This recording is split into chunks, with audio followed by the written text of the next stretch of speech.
Olá, pessoal. Eu iniciaria falando que a gente chega para mais um episódio do Jovem Techs, mas, felizmente, depois de quase 2 anos do nosso podcast, a gente está transformando o Jovem Techs no Talking Techs e a gente está super contente porque isso sinaliza um feedback positivo de todos vocês, de modo que desde já que a gente quer agradecer muito pela audiência ao longo desses 2 anos. A gente nunca teve a oportunidade de agradecer de forma tão precisa e enfática como a gente está fazendo agora. Então, se está havendo essa transformação, como eu disse, é porque temos sinais positivos. Então, a gente naturalmente não conseguiria fazer isso sem a audiência de vocês. A gente já quer agradecer também e frisar que continuamos absolutamente abertos para todos os conselhos. Eu sempre falo que é na crítica que a gente cresce, que a gente evolui, que a gente aprimora.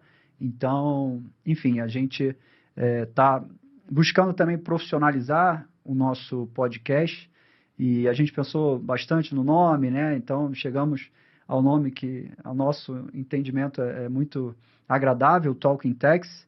E, enfim, antes de passar a palavra para o Tiago, me apresentando, eu me chamo Vinícius Cunha, sou advogado tributarista, mestrando em Direito Tributário lá no Largo do São Francisco, e quero fazer também já, consignar o agradecimento pelo nosso patrocinador, o Wealth Family, agradecer por confiar no projeto, por ter, primeiro, se interessado, né, acompanhado a gente desde praticamente o início, e, enfim, verdadeiramente somos gratos ao Wealth Family. E, por favor, Ti, já falei demais, fique à vontade. O Vini fala muito, como sempre, né? Se vocês já eram ouvintes, vocês já sabiam. Então, eu vou tentar ser um pouco mais breve. A gente está muito feliz com essa etapa nova, e essa etapa nova demanda algumas mudanças. Além da profissionalização um pouco maior, aqui teremos temporadas. Então, além de saber um pouco mais sobre a história, a trajetória dos nossos entrevistados, a gente vai falar sobre determinados temas específicos e vai entrar, não num papo técnico ou chato, mas entrar um pouco mais na minúcia de determinados assuntos que são relevantes para quem vive o universo do direito tributário. E foi quase que óbvia a ideia de fazermos uma primeira temporada sobre a reforma tributária. Acho que é o tema da ordem do dia. Então, vamos dividir em vários subtemas e vamos tratar com vários especialistas, debater, trocar figurinha, aprender, entender a percepção deles, mantendo a nossa coerência com trazer visões diferentes, mas também trazendo profissionais já consolidados, já muito treinados, que vão nos ajudar a entender melhor esse e outros desafios. Então, nada melhor do que hoje, como nosso primeiro entrevistado, uma pessoa muito querida, como dizíamos antes aqui nos bastidores, um cara que é unanimidade nesse mercado tributário. Então, aqui a gente está com o Bruno. Bruno, muito prazer em estar com você. Se você puder brevemente se apresentar, falar um pouco da sua carreira e um pouco sobre esse primeiro tema que é interessantíssimo e muito difundido, que é o contencioso tributário na reforma. Fala um pouco da sua carreira de tributarista para a gente, de advogado também de direito tributário de contencioso, que vive o CARF e está aí por dentro de todas essas mudanças envolvendo tributação, forma tributária e contencioso tributário. Obrigado. Muito bem. Obrigado pelo convite, Tiago, Vinícius. Parabéns aí pelo projeto. Espero que continue um sucesso, né? Me parece que vocês foram felizes ao profissionalizar. É sempre bom a gente profissionalizar tudo. E também reconheceram que já não estão mais tão jovens, né? Então, Exato. Não é mais jovem Techs, né? Agora é Talking Techs, né? Não se pode ser jovem para sempre, na verdade. Então, mas no espírito ainda temos que continuar, né? Eu lá no escritório tenho sócios que têm bastante idade, né? Continuam ativos. E eles são verdadeiros jovens, né? No espírito, na abertura, na possibilidade de conhecer coisas novas, de estudar novos temas, se adaptar aos recursos tecnológicos. Então, a juventude tem que estar sempre na nossa alma, né? Independentemente da nossa idade. Mas é legal subir o patamar e deixar de ser jovem. Agora estamos aqui no Talking Techs. E e com toda a modéstia, agora que nós subimos o patamar, eu fui convidado. Então, muito obrigado pelo convite, um prazer enorme. Eu também compartilho com a ideia de vocês de divulgar o conhecimento, de conversar sobre as matérias, sobre os temas, então estou sempre à disposição. É um prazer enorme para mim participar aqui do programa, espero que todos gostem. Bom, acho que quanto à minha carreira, né, a gente sempre pergunta se foi planejado, se pergunta, olha para trás, e o que eu posso dizer é que foi totalmente por acaso que eu acabei caindo no tributário e no contencioso. Eu não trabalho apenas com contencioso, eu faço também consultivo, mas a minha grande raiz, a minha origem é o contencioso. No primeiro ano da faculdade eu já estava trabalhando, no primeiro mês de março do primeiro ano da faculdade eu entrei à noite, a minha mãe, muito sábia, falou assim, você não vai ficar o dia inteiro aqui em casa, quem estuda à noite trabalha. Uhum. E ela me catou pelo pescoço, assim, me colocou num escritório que era de contencioso civil, 6 meses, assim, eu fui para esse escritório. De lá, não gostei, eu ficava circulando de ônibus em todos os fóruns no interior de São Paulo, Itacoaquecetuba, Parelheiros, era uma loucura. E aí eu ficava muito cansado, eu realmente chegava cansado na faculdade e falava, isso não é para mim, eu preciso mudar para amanhã. Mudei para amanhã e fui trabalhar meio período, já tinha experiência, e aí fui para o Lacaz Martins, que é o escritório do professor Chueri, então foi o meu primeiro contato com o tributário lá, também contencioso. Ou seja, foi para amanhã e foi fazer tributário. Não fez mais nada, né? Vida boa. Tributário não tem que dar trabalho, estudar de manhã também. Mas tranquilo? era uma época que a lei do estágio também não era... quer dizer, não havia a lei do estágio, então era das 2 até a hora que acabasse.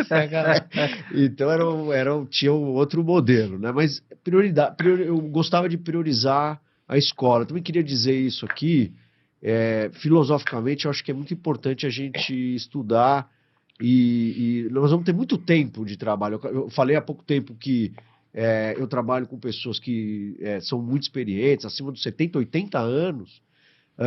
Então isso vê que a nossa carreira é muito longeva. Então não custa nada focar bastante nos estudos no começo da carreira, né? A gente precisa se colocar, precisa crescer, precisa pagar as nossas contas, se tornar independente dos nossos pais, mas é muito importante priorizar. E foi o que eu fiz ali neste começo. Falei, não, eu preciso... E eu sou uma pessoa que trabalho bem de manhã, então de manhã, eu trabalho bem, eu digo, o meu cérebro funciona muito bem de manhã. Então, a primeira coisa que eu faço quando depois de acordar, são as coisas intelectuais. Então, amanhã, para mim, é mais produtivo. Então, já na escola, eu mudei, então, e fui para o tributário. Depois de lá, fui para o Maris, já rapidinho, né? No fim do 2º ano da faculdade, eu já estava no Maris. E aí lá eu fiz contencioso judicial, até hoje o contencioso judicial é separado do resto. Aí fiz contencioso judicial e fui depois transferido para um setor que era de consultivo e contencioso administrativo, CARF. Não era nem CARF na época, ainda era o Conselho de Contribuintes. Fala baixo. Então, todo esse começo da minha carreira, o consultivo apareceu nessa segunda fase dentro do Maris. Nunca mais larguei o consultivo, e aí eu larguei o judicial por um período, fiquei com contencioso administrativo e consultivo, e fui lá desenvolvendo essa atividade de CARF, etc. Depois, quando eu virei sócio, mais adiante, uns 10 anos depois, eu comecei a trabalhar também com o judicial. Eu acho que o advogado tributarista tem que conhecer de tudo, né? No nosso escritório a gente trabalha muito por especialização, temos advogados especializados em diretos, outros advogados que fazem só indiretos. Então, parece que, como você já tem uma especialização, o caminho todo, né, de um tema tributário deve ser do domínio do advogado. Perfeito. E eu acho que começa com a consultoria, Mas o bom consultor é aquele que já sabe o que vai gerar de auto de infração e se vai ganhar ou não vai ganhar no CARF e qual a perspectiva no judiciário, para dar todo esse panorama para o cliente, né?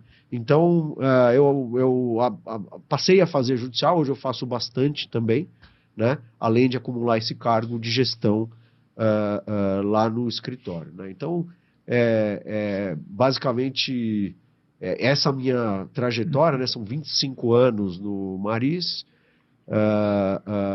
muito feliz, sem rotina, né? Hoje em dia a gente acha difícil pessoas que ficaram tanto tempo só no escritório. Sim. Mas foram sendo desafios novos, fazer contencioso, depois virar sócio, correr atrás de cliente, ganhar um respeito no mercado, no CARF, no judiciário, então não tem rotina, né? Uma vida bastante... Eu sou muito feliz com o que eu faço, gosto muito de defender o cliente, apoiar o cliente, transmitir o meu conhecimento para o cliente. Então, basicamente, aí essa é a minha trajetória. Espero também, assim, meu objetivo é sempre ter um bom relacionamento. Eu prezo muito por isso. Um bom relacionamento com os meus pares, os meus concorrentes, inclusive. A gente tem um relacionamento muito saudável, muito leal com concorrentes, com as cortes, né? O meu objetivo é sempre ser uma pessoa respeitada no sentido de querida mesmo, de leal com o julgador também e com o fiscal, né? Eu acho que com todo mundo que a gente está se relacionando, porque é isso que a gente leva da vida, né? Sim. É um bom relacionamento com as pessoas. Eu prezo muito e eu acho que está sempre dentro da forma como eu trabalho, como a gente trabalha lá no escritório. Sim. É super importante você ter comentado isso, Brunão, do respeito, né, com os concorrentes, porque vou falar por mim aqui, já não sou mais tão jovem assim, e no início da carreira eu escutei algo que hoje eu vejo que é até um pouco singelo assim, mas advogado jovem que está ali com aquele estímulo, né, de brigar, de conflito e tudo mais, de lide, e aí um grande advogado chegou para mim um dia, eu tive a oportunidade de ir no escritório dele, e falou assim: Vinícius, clientes vêm e vão e a advocacia fica. Então, jamais esqueça disso, assim, trate com respeito, né? Você, às vezes, não sabe dos anos subsequentes, mas hoje o cara que é seu ex-adverso, mas é seu amigo, você pode trabalhar no escritório e tudo mais, então isso é muito importante você pontuar. Tratando agora especificamente da parte técnica do nosso bate-papo, Bruno, acho que ninguém melhor do que você para falar de contencioso. E linkando com a reforma tributária, a gente sabe que a reforma tributária parece que tem algo inédito relacionado a ela, que é um consenso midiático de que vai ser necessariamente boa e só tem coisas boas. E aí, ao longo da tramitação da reforma, a gente foi vendo que criação do imposto seletivo, regime especial, um puxava a corda para cá, a própria advocacia vai ter tributação um pouco mais benéfica, com redução da carga tributária. Mas, enfim, o que você espera para o contencioso tributário num cenário pós-reforma? Não sei se no escritório os clientes de vocês já estão se preocupando com a situação, de como vai ser. Então, se você puder falar um pouco da sua impressão dos impactos que a reforma vai trazer para o contencioso, a gente vai ficar muito contente. Legal. Eu poderia, antes da gente falar disso, eu gostaria também de fazer um pouquinho uma contextualização do que nós temos hoje. Né? Hoje nós temos um ambiente de enorme litigiosidade. Né? Parece que é uma cultura nossa, a cultura do litígio. E o ambiente então de controvérsia. O fisco atua, os contribuintes atuam de forma agressiva, nós temos as grandes teses, as teses filhotes, temos o contencioso repressivo, o fisco também atuando muitas vezes de forma agressiva, combatendo determinadas estruturas com alegação de fraude, quando na verdade são mera divergência de interpretação. Então a gente vive um ambiente de enorme litigiosidade. Os processos, na minha leitura, demoram muito, e isso é péssimo para o ambiente de negócios. Eu tenho clientes que dizem, eu prefiro perder logo do que não saber. Lógico que ele prefere ganhar, mas eu prefiro perder logo do que a incerteza em relação durante 20 anos. Porque quando você começa uma discussão, quando você faz um trabalho de consultoria, por exemplo, adota um posicionamento que pode ser arriscado, o fisco chega 3 anos depois, 4, 5 anos depois. Então, do fato, já foram 5. Aí tem mais 3, 4 de processo administrativo, já são 9. Depois são mais 10 de processo judicial, no mínimo, 19. Então, nunca acaba, né? Precisa ter 25 anos de casa pra você ver uma consultoria virar um processo judicial concluído. Então, isso é muito ruim. É um ambiente de muita incerteza, que não é bom para ninguém, a não ser para os próprios advogados e para os julgadores, que têm um protagonismo, né? Eu tenho essa percepção de que até os julgadores é interessante, porque eles têm protagonismo. Mas é muito ruim para a nossa sociedade como um todo, né? Então a gente tem grandes temas no Supremo, tributários, está na pauta aí do Supremo agora essa multa de descumprimento de obrigações acessórias, a tributação dos tratados, né? A aplicação ou não de tratados internacionais na legislação de tributação em bases universais.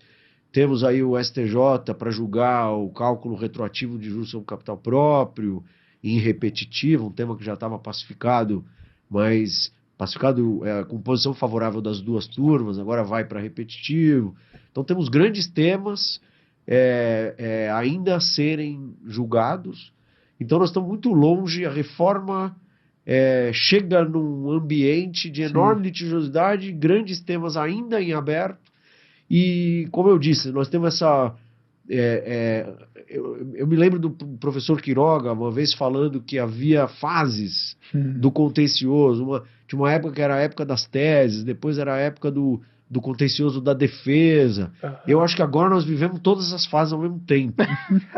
Né? Tem a defesa, tem as grandes teses, tem esse negócio da modulação dos efeitos, que acabem estimulando todos os contribuintes a entrarem com todos os tipos de ação, e também uma falta de... Somado ao instrumento do mandado de segurança, que você não tem a sucumbência, então quase sempre vale a pena você entrar com uma ação judicial, porque o mínimo que vai acontecer é você perder um valor irrisório, você não vai ter um valor de sucumbência, seu concorrente está entrando, você precisa entrar também. Caso contrário, você vai estar sujeito à modulação dos efeitos, muito provavelmente. Né? Exatamente. Quer dizer, não custa nada. Não custa nada. Então é uma multiplicação de teses. Então esse é o ambiente atual. Aí vem a reforma, com o objetivo de simplificar, né, o modelo da tributação do consumo. E aí a gente tem duas opções. Quando eu penso nesse assunto, eu sempre coloco uma terceira, que eu, antes de vir para cá, fiquei pensando se eu ia divulgar ela publicamente ou não, em nome do meu patriotismo. Mas eu vou falar. Existe a possibilidade da reforma não pegar. Né? É muito ruim a gente sequer cogitar isso. Né? É muito ruim. Então eu acredito que vai dar certo, mas se ela não pegar, como que ela não pega? Começam a surgir retalhos, jabutis, mudanças aqui, mudanças ali, e no período de transição volta a substituição tributária, de repente regimes especiais, e voltou tudo para como estava antes. Né? Eu prefiro acreditar que não vai dar certo a reforma. Eu trabalho com esses cenários. Como gestor, obviamente a gente considera o outro também, mas eu, assim como cidadão, eu trabalho com o cenário de que vai dar certo. E aí a dúvida deu certo? Quer dizer, esta lei que está aí vai ser aplicada? Como o Vinícius falou, o objetivo inicial era algo muito mais simples. Foram criadas, o processo político acabou gerando o texto que a gente conseguiu, que é um modelo de IVA dual, por exemplo, né, que é um tributo, são 2 tributos gêmeos, né, com a mesma materialidade, o mesmo tudo, só que com competências divididas, compartilhadas, né, que é uma grande novidade. E isso naturalmente vai trazer complexidades, pode trazer briga, divergência de entendimento entre esses entes que vão ter competência compartilhada. Foi criado um comitê gestor que a gente não sabe muito bem qual vai ser a dinâmica dele, né? Uma coisa absolutamente inédita. Então não sabemos ainda se vai haver uma harmonia entre os próprios fiscos, sim. Porque se houver essa harmonia nós temos um cenário, se não houver é um cenário de mais incerteza, e quando temos um cenário de incerteza e insegurança, provavelmente o litígio vem com tudo. Nós temos uma cultura litigiosa no país, então nenhum contribuinte se sente intimidado, desencorajado a litigar. Então é bem possível que aconteça, sim, o litígio. E também, pensando nos regimes especiais, que podem ser muito mais favoráveis ou muito desfavoráveis em relação ao regime geral, a depender de cada situação, me traz um pouquinho a memória do regime cumulativo e não cumulativo do PIS e COFINS. É um pouco o sonho que virou um pesadelo, né? Todas as empresas queriam um tributo que não incidisse em cascata, porque 3% da receita era um absurdo. Então multiplicaram a alíquota por 3, virou 9,25, com um crédito limitado. Todo mundo queria voltar para o cumulativo. Então não duvido que no dia a dia a coisa passe a ser dessa forma também nos especiais e não especiais. E aí comecem a se criar teses para o enquadramento ou desenquadramento de determinados regimes especiais. E aí realmente pode vir o litígio. Então, agora, de um modo geral, eu ainda sou otimista. Eu acho que é muito melhor do que o que a gente tem hoje, em termos de ICMS, ISS e IPI. E PIS e COFINS, que é o querido PIS e COFINS, né, para nós advogados. Ele nos deu muita oportunidade, é um tema infinito de trabalho, mas ele é extremamente complexo, extremamente disfuncional.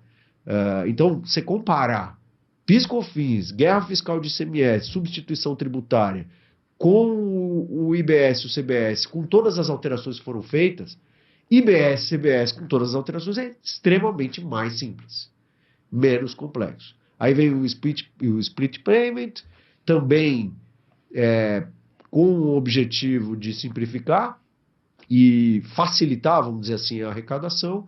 Eu acho que tem um espaço, sim, para uma redução de litigiosidade, né? Então, me parece que numa visão mais otimista, a gente vai ter uma redução no longo prazo, quando a reforma estiver consolidada.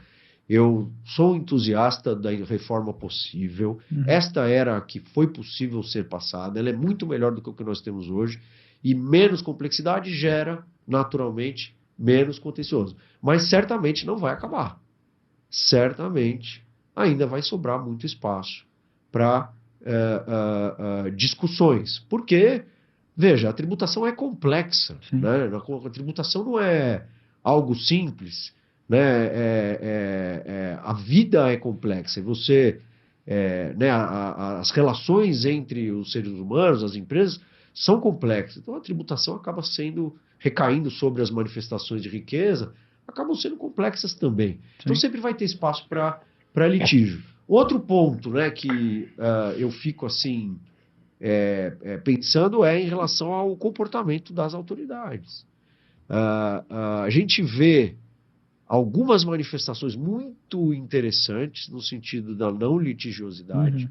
Não sei se o nosso público está sabendo, mas a Advocacia Geral da União criou uma Câmara de Promoção da Segurança Jurídica no Ambiente de Negócio. Bonito nome, com a ótima intenção, que é promover a segurança jurídica. Entre várias medidas que esta Câmara já está adotando há mais de um ano, ela convida a sociedade para trazer as as questões com o objetivo de melhorar as regras, unificar entendimentos e reduzir litígio. Então, existe sim no governo, né, no Estado, uma intenção de melhorar o ambiente de relação. Temos aí o programa Confia, na Receita Federal, programas estaduais também. Então, vejo em muitas frentes da administração pública um interesse em redução de litigiosidade. Mas algumas outras manifestações me preocupam, como, por exemplo, no projeto 108, a lista de infrações por descumprimento da legislação do IBS-CBS é gigantesca. Então, um tributo todo que se propõe a ser mais simples, revolucionário, no novo ambiente de cooperação, mas as normas que impõem as sanções ainda são as mesmas que existiam antes e que geram tanta controvérsia. Sim. Então, de um lado, vem um objetivo mais nobre de eliminar e melhorar o ambiente, mas também tem ainda muitas frentes no âmbito da administração que tem esse ranço, né, de que o contribuinte é um mal pagador e uma cabeça mais punitiva e etc. Então a gente pode também, não vai ser surpresa nenhuma se o comportamento de determinadas administrações for mais agressivo. Né? Sim. Eu vinha conversando na semana passada com o juiz de trabalho sobre reforma trabalhista. Cara, está eu conheci numa viagem, falei para ele que era tributarista, etc. Você está num ambiente parecido com o que vocês passaram um tempo atrás, etc. A litigiosidade caiu bastante, aí caiu muito, voltou e agora ela já subiu a patamares que anteriormente... Inimaginável. Por quê? A coisa vai se adaptando, a lei vai mudando de novo, novas mudanças, a justiça vai se acomodando e aí aquela coisa, sabe, que o Bruno falou que não pega, né? Às vezes no Brasil a gente tem a expressão, a lei não pegou, né? Uma coisa meio tupiniquim nossa, que é um perigo, talvez, dessa reforma. É uma grande preocupação que eu tenho. Se citou os benefícios fiscais, apesar de não ser nosso assunto principal aqui. Por exemplo, lá no Nordeste, sou de Recife, né? Então, várias indústrias e empresas se instalam por conta dos benefícios fiscais. E a reforma, ela traz disposições específicas de fundos, etc., para compensar os benefícios. E eu tenho dúvidas sobre, ponto 1, a real aplicação disso. Será que vai dar certo mesmo? E vai fazer com que hajam motivos não fiscais para essas empresas se instalarem nos estados do Nordeste, do Norte do país, Centro-Oeste? Caso isso não aconteça, o que é que os deputados e senadores vão fazer? Eles vão aceitar que as empresas simplesmente vão migrar apenas para o Sudeste e tá tudo bem? Como é que vai ficar a geração de emprego e renda? Como esses parlamentares vão se comportar se esses fundos não cumprirem esse papel de fomentar a economia nessas regiões? Será que eles vão querer criar outros mecanismos que envolvam tributação para trazer essas empresas de volta e a gente ficar num círculo sem fim? É um desafio, não é simples, né? É um desafio. É um desafio. Só se me permite falar alguma coisa sobre isso também. E tem, de novo, uma visão mais pessimista que diz quando os estados que vão perder essas empresas por conta dos incentivos fiscais. Porque uma coisa é o seguinte, eles vão ser compensados, a empresa vai ser compensada, vai ter uma distribuição da arrecadação, mas aqueles empregos possivelmente vão sair de lá. Então, aquela renda que oriunda, né, da indústria que é instalada no interior, em Jaboatão dos Guararapes, etc., se a indústria sair de lá, eu já ouvi de empresas que tendem a sair, uma visão pessimista diz, os estados não vão deixar. Então, eles vão boicotar a reforma de algum jeito para manter isso. Já os otimistas, nos quais eu procuro me enquadrar com alguma parcimônia, mas eu sou otimista, sou entusiasta da reforma. Os estados vão ter que arrumar outras formas, que não o imposto, para incentivar. Então, ele vai dar o terreno, ele vai dar a infraestrutura, não vai dar mais a redução de base de ICMS por 25 anos. Ele vai ter que usar outros instrumentos, talvez crédito, mas não o imposto. Ou então, as empresas vão embora, eles não vão conseguir mudar a reforma e esses estados vão sobreviver de turismo e de outras economias que eles possam desenvolver, mas não mais de benefício fiscal.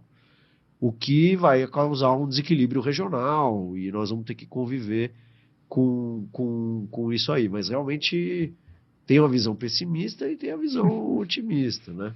Eu acho que o Estado tem outros meios de incentivar, mas ele vai perder, com certeza, esta arma que é muito potente hoje em dia e muito presente, né? Perfeito, Bruno. Você comentou sobre os tributos serem idênticos, né? São tributos idênticos, mas serão julgados por instituições diferentes. Claro que há uma previsão de uniformização e que, em tese, a gente não teria interpretações divergentes convivendo por muito tempo, ao menos. Qual a sua perspectiva disso na prática, com base na sua experiência? Porque a gente tem institutos hoje, judiciário de uniformização de jurisprudência, os tribunais, Superior Tribunal de Justiça, tem institutos para uniformizar entendimentos entre os seus órgãos, mas a gente termina vendo na prática que várias vezes se convive com entendimentos divergentes sobre a mesma matéria, dependendo do tribunal ou dentro do próprio tribunal. Sendo tributos idênticos, você acha que existe um risco de termos interpretações divergentes nos tribunais administrativos, impetração de medida judicial para que seja aplicado o entendimento do tribunal A e não do tribunal B?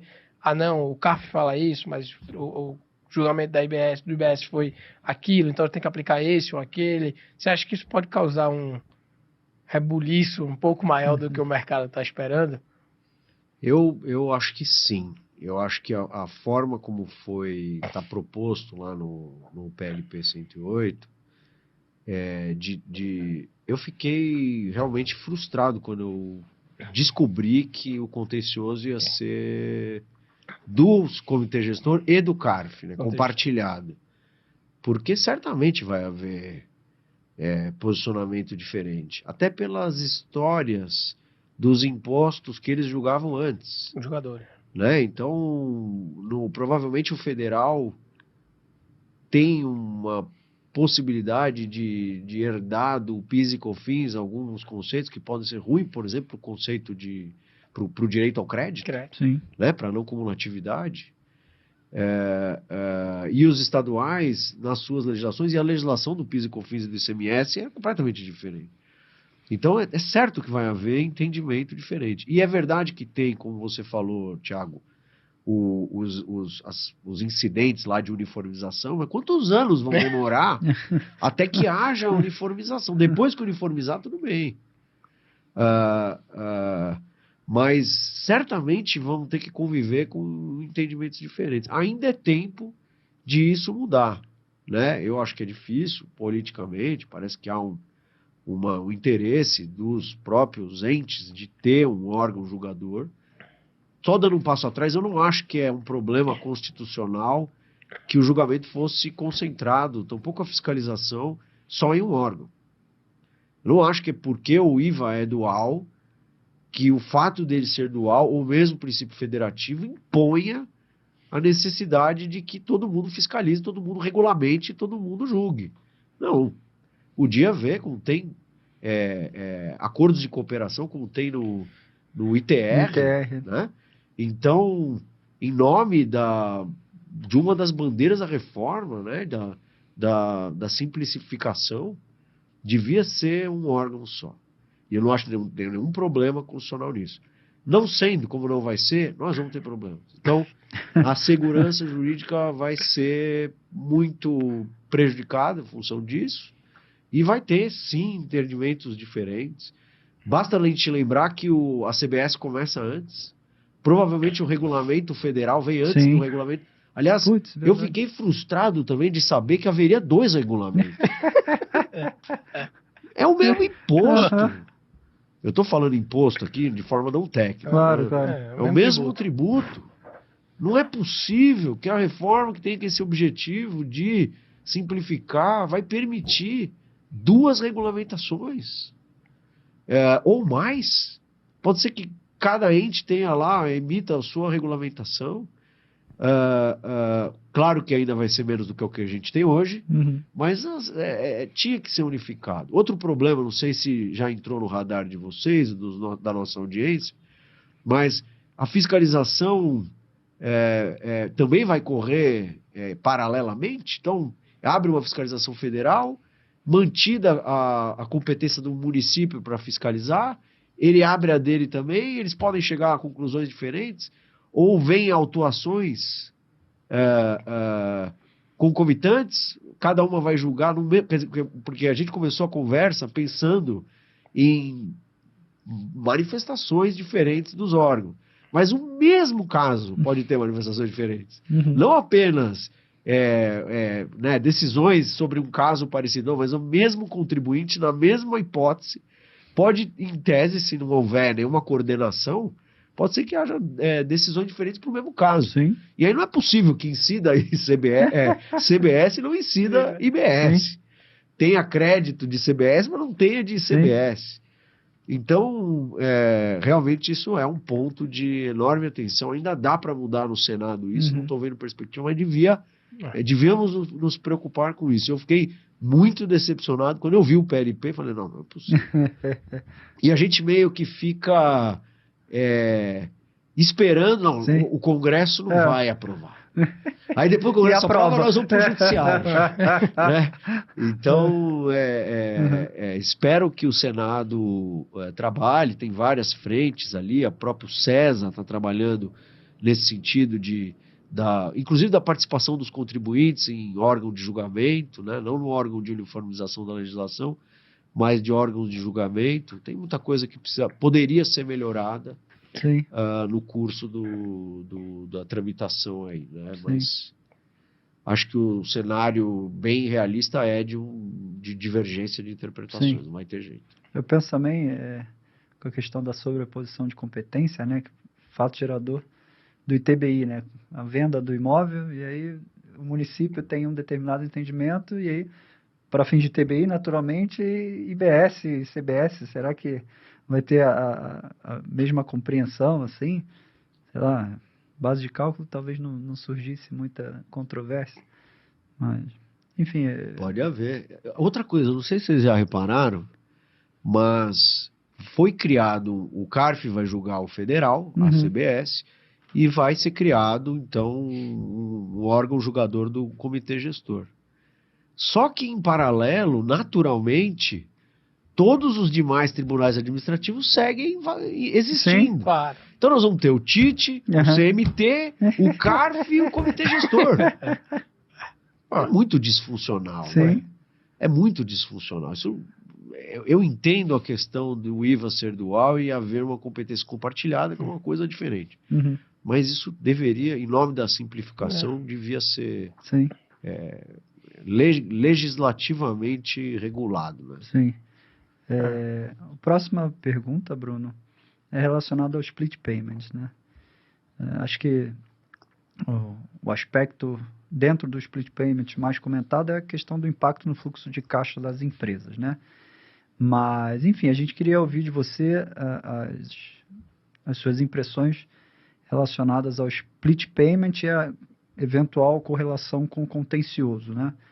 Não sei, você vê alguma possibilidade de não aplicação para determinado setor, né? Por exemplo, a gente falava que na operação para consumidor final tem uma certa dificuldade, né? Mas, enfim, se você puder compartilhar conosco suas impressões do split payment e correlacionar com o contencioso, a gente vai... Legal. Porque me parece, né, Bruno, só complementando a pergunta do Vini, que o split payment, a ideia é que ele já faça não como atividade, né? Então ele já veja o crédito... O super, sim. Super inteligente. Super inteligente. Ele já vai saber o crédito. É igual super simples, né? Super simples. Eles mudaram, né? Não, super simples não dá pra dizer. Sim. Super receita também teve. Fala, Thiago. O super split. Já faria não como atividade plena. Então, débito, crédito, qual imposto a pagar, imposto recolhido no momento da transação financeira. Mas a gente pode ter uma divergência com relação a, provavelmente, talvez, qual era esse crédito? Eu tinha o crédito ou não tinha, por exemplo? Bens de uso em consumo, por exemplo, que a reforma fala que você não tem. Eu lembro que eu li um artigo, acho que foi do Breno, falando, cara, é muito restritivo que são esses bens de uso em consumo, porque que não... mas será que determinado bem que foi adquirido pode ser entendido que o contribuinte entende que haveria o crédito e a Receita Federal não, era um bem de uso e consumo, não tem o crédito, aí você faz o split payment, você recolhe o imposto a maior automaticamente, você vai precisar brigar por esse imposto a maior que você recolheu porque você achava que tem um crédito que o sistema entendeu que você não tinha. Faz sentido isso que eu estou dizendo? Eu sei aonde você quer chegar e a gente vê isso em outros, como ele é um sistema, vamos dizer, eletrônico, existe a possibilidade, provavelmente, de o contribuinte ter limitação em relação ao como ele deve apurar o tributo. O E-Social é um pouco assim, nas contribuições previdenciárias. Tem algumas coisas que o E-Social não permite que você faça. Mesmo o imposto de renda da pessoa física, você não pode calcular a alíquota, ele faz por você. Quando é a alíquota, tudo bem, né? Não tem outra alíquota, é uma conta numérica, não tem muito como você... Mas o sistema é travado, né? Então, a gente não sabe ainda como vai ser implementado, mas se houver uma implementação na qual o sistema, que ainda que alimentado pelo contribuinte, trave o preenchimento de determinadas obrigações, o contribuinte não vai ter mais como adotar um entendimento que não seja aquele que o sistema impõe. Aí vem o contencioso. Aí vem o litígio. Antigamente, ou atualmente, e a depender do tributo, você consegue adotar um entendimento. O próprio sistema, muitos deles, tem válvulas, né? Outros. Posto de renda, por exemplo, tem outras exclusões. Né? Às vezes a gente discute com o cliente o que cabe dentro de outras exclusões. O cliente quer colocar tudo lá, não, calma. Mas se o sistema for muito hermético e fechado, provavelmente vai haver limitação, ele vai ter que se obrigar a ajuizar uma ação para tentar apurar diferente. Uma outra ideia que surgiu também, o professor Schwerer, acho que está levantando isso, em que medida esses sistemas que a gente tem que preencher hoje não tiram o modelo do regime do lançamento por homologação e passam por declaração, ou mesmo lançamento direto, porque você só coloca as suas informações.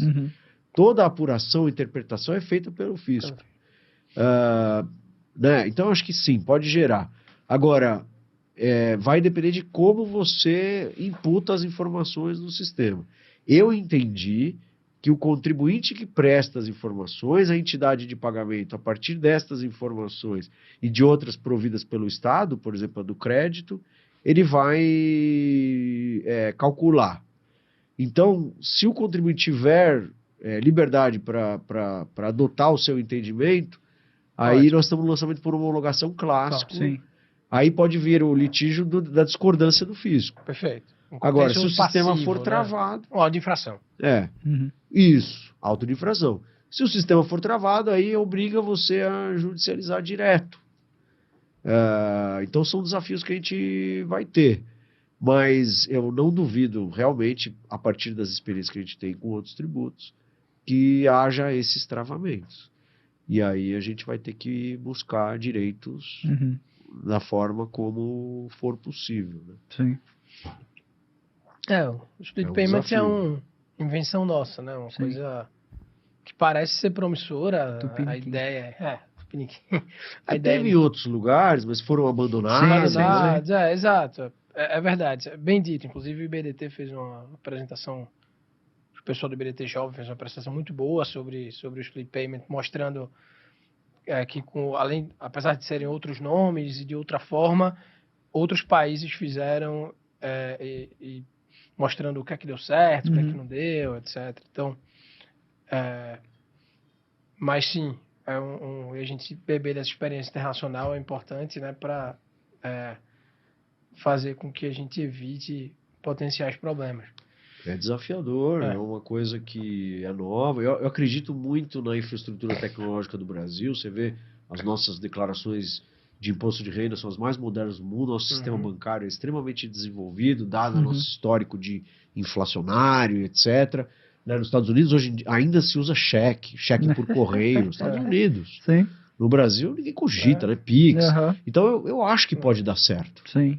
Eu acho que pode dar certo. Sim. Mas pode também dar muito errado. E o sistema pode ter baques, pode ter problemas, e o contribuinte vai ter que buscar meios de se organizar em relação a isso. O setor de TI já até deu a sinalização que consegue perfeitamente aplicar o split payment, mas, enfim, são desafios mesmo. Brunão, a gente já teve algumas manifestações contenciosas, apesar da reforma não estar vigente ainda, né? Tivemos recentemente saiu, não sei se na mídia ou no LinkedIn, um conflito do comitê lá da Federação dos Prefeitos, Nacional dos Prefeitos, pela nomeação dos membros do comitê gestor. Já tivemos outros contenciosos direto no Supremo, de ações diretas de inconstitucionalidade, etc., por questões da lei complementar que ainda não está vigente. Como é que você vê esse contencioso que já está surgindo, essas medidas preventivas? Como é que você está aconselhando seus clientes nesse sentido de tentarem se antecipar? Ou você acha que isso talvez seja oriundo dessa nossa tradição, que você citou muito aqui, essa nossa tradição contenciosa? Você acha que a gente deveria se antecipar, deveria já tentar partir para contestar o que a gente acha que está errado, ou vamos esperar um pouco sentadinho a aplicação, como a regulamentação, e entender melhor como vai funcionar o novo sistema? Eu acho que, primeiro, né, essa primeira judicialização que houve, ela não me parece que é uma judicialização em relação à forma de apuração do tributo. É uma questão política dos municípios. Quer dizer, quem que devia estar ou não representado no comitê gestor? Vem da cultura de judicializar. Podiam se resolver, né? Podiam se resolver, não vai provocar o judiciário, mas hoje eu não lembro quem que disse, eu já ouvi várias vezes as pessoas dizendo que ninguém mais sabe a escalação da seleção brasileira, mas todo mundo sabe os 11 ministros do Supremo. São 11 também, né? Então, o judiciário protagoniza, ele é chamado, e veja, não é ele que vai lá, né, de ofício, ele é chamado, e isso revela, na verdade, um pouco da nossa cultura, e revela um pouco a falta de harmonia, né, para quem está vendo de fora, não conhece o processo, nem o que está acontecendo lá no comitê gestor, no pré-comitê gestor, mas revela que não vai ser fácil lidar com esta competência compartilhada. Começou já com litígio. Então, realmente, é um sinal de que não vai ser algo simples, né? Então, é um primeiro sinal de que, sim. Agora, quanto a essa questão, né, de litigar, procurar os direitos ou esperar um pouco, eu não tenho... eu não tenho nenhum perfil, quer dizer, eu não sou a favor de qualquer litígio e nem absolutamente contra, que ele tem que ser evitado. Eu, como advogado, eu apoio o cliente na forma como ele prefere conduzir. Sim. O que eu dou para ele? Os elementos para ele decidir a estratégia. Então eu falo, se você fizer isso, a consequência é essa. Eu ajudo na estratégia, mas eu nunca tenho um viés mais litígio, menos litígio. Vai depender de cada caso. Mas eu acho que é um direito nosso. O acesso ao judiciário do Brasil é simples, por isso que ele está tão abarrotado, né? A gente às vezes critica juízes, mas eles não têm condição de julgar tantas coisas como eles julgam de fato. Então a gente às vezes não se coloca no lugar deles para ver como é difícil conduzir um volume de processos tão grande. Isso se dá em função um pouco dessa nossa cultura e também do acesso que a gente tem, né? Todo mundo tem a possibilidade de entrar em juízo. E é bom que seja assim. Claro. Óbvio que o judiciário tem que estar estruturado para isso. Então vai depender muito de cada caso.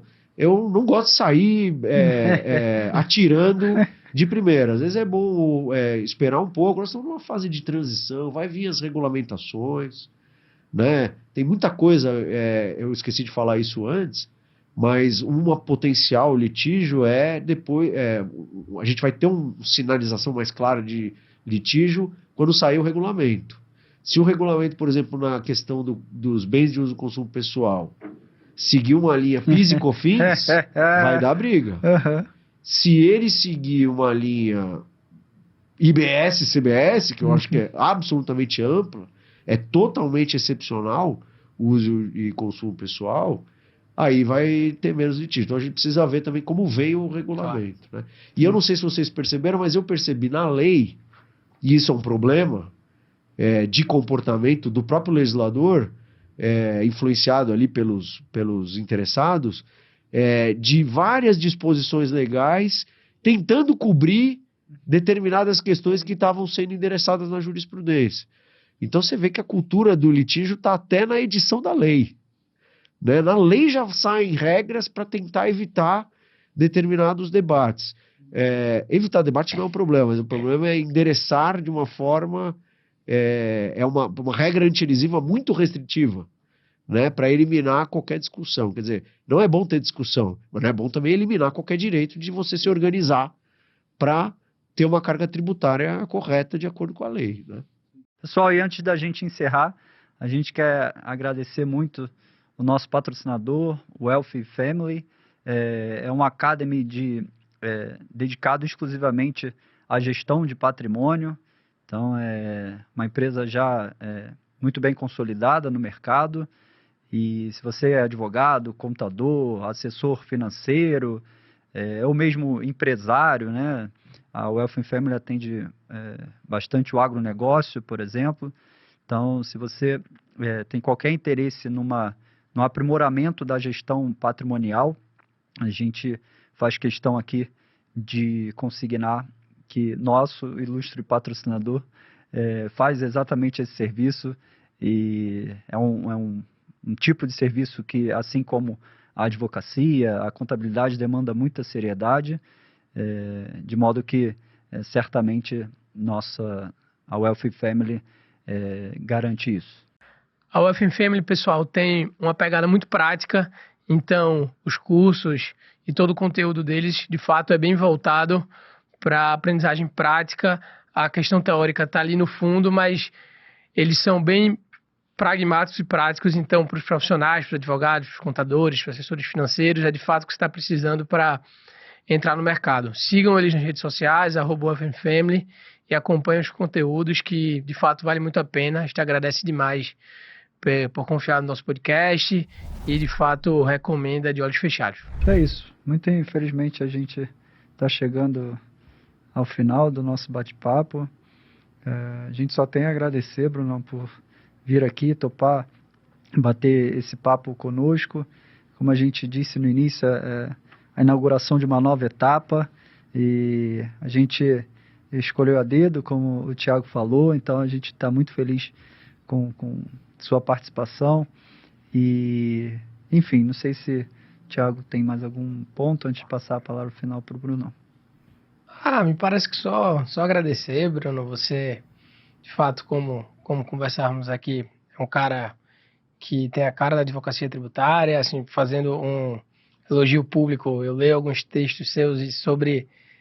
Alguns podem ver até de uma forma meio romântica, assim, do advogado ali que defende o cliente e que gosta do que faz e que faz com paixão, que pensa no caso, etc. Mas eu me identifico muito, porque e vejo que nossa profissão, o número de advogados grandes que temos, etc., mas também muita gente termina indo para o direito porque meio que tem que ir e faz a coisa com um pouco... sem paixão, porque às vezes não era aquilo e caiu ali, etc., não é culpa...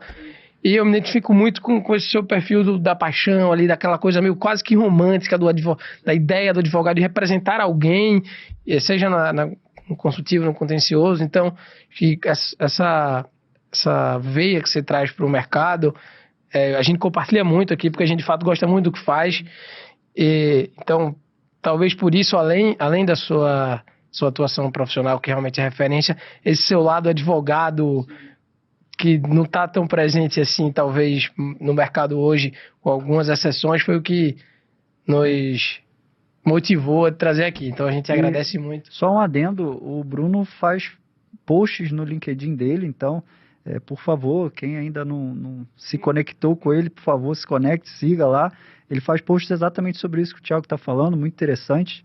Fez essa semana ou semana passada, se desculpando porque ele tinha algum tempo que não postava, né, Bruno? Então, os textos são muito interessantes, assim, nos fazem refletir.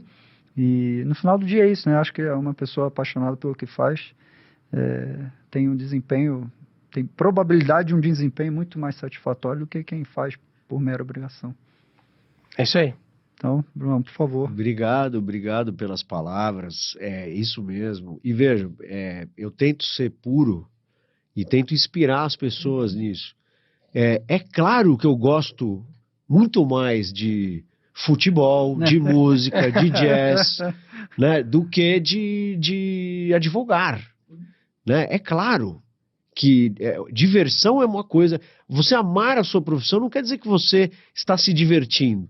Tem algumas pessoas muito sortudas que estão se divertindo, mas a ideia é você conseguir ver a beleza daquilo que você faz, né? Você identificar que lá tem uma essência, que é uma coisa legal. Isso te dá energia, né? E faz você trabalhar com empenho e etc. Então, obrigado. Fico feliz de saber que repercute. Espero que agora os meus seguidores sigam aí com a propaganda do Vinícius. E eu estou muito contente de poder dividir aqui com vocês reflexões, experiências. Também espero um novo convite. Estou sempre à disposição e espero que todos tenham gostado. Obrigado, Bruno. Um último recado, pessoal. Agora estamos mais profissionais, então a gente pede a gentileza de, mais uma vez, nos seguirem nas redes sociais. Provavelmente vai ter algum campo aqui em algum lugar dessa tela para vocês seguirem, curtirem, sininho, Instagram, Spotify, LinkedIn, enfim. Nos sigam, por favor. Críticas sempre bem-vindas. A gente está super aberto para ouvir vocês e agradecemos muito pela audiência. E um último agradecimento, como feito no início, ao nosso patrocinador, o Wealthy Family. É super importante para essa nossa nova etapa do podcast. Então, é isso, pessoal. Muito obrigado pela audiência de hoje sempre e também de amanhã. Então, enfim, é só isso mesmo. Um grande abraço a todos. Um abraço.